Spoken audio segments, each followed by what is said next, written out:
La paix, l'entraide, le développement et la préservation des droits humains demeurent les principaux objectifs,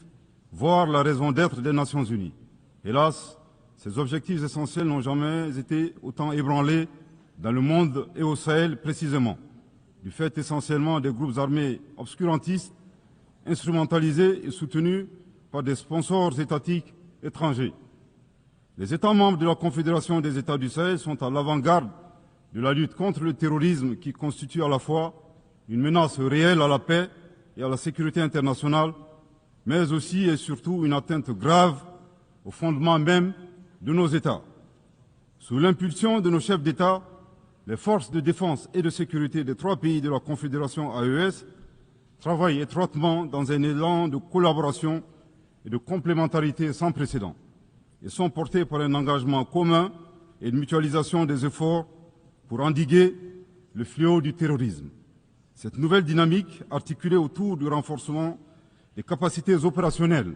de nos forces de défense et de sécurité, à travers un recrutement massif, une formation adéquate et la fourniture d'équipements appropriés, produit chaque jour des résultats encourageants sur le terrain, confirmant ainsi toute la pertinence de notre décision souveraine de nous mettre ensemble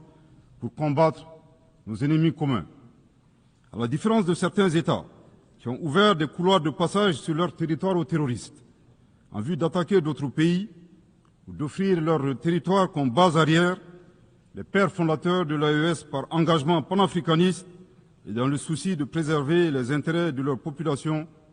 ont décidé de sécuriser leur pays tout en évitant une propagation de la menace vers d'autres régions africaines, voire dans le monde, effectuant ainsi un véritable travail de sécurité publique régionale et mondiale.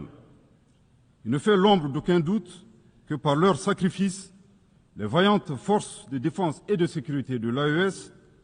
contribuent à la sécurité d'autres régions, notamment les pays situés sur la côte ouest africaine. Nous saisissons cette opportunité pour nous incliner devant la mémoire des victimes civiles et militaires de l'insécurité dans le Sahel. L'approche souverainiste mise en œuvre s'inscrit dans le cadre de la vision portée par les chefs d'État de l'AES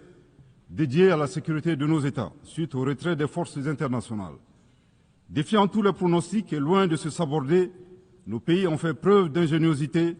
en se fondant sur le substrat historique, géographique et la capacité de résilience des peuples confédérés qui, malgré plus d'une décennie de crise sécuritaire et humanitaire, continuent de démontrer une force exceptionnelle d'engagement patriotique.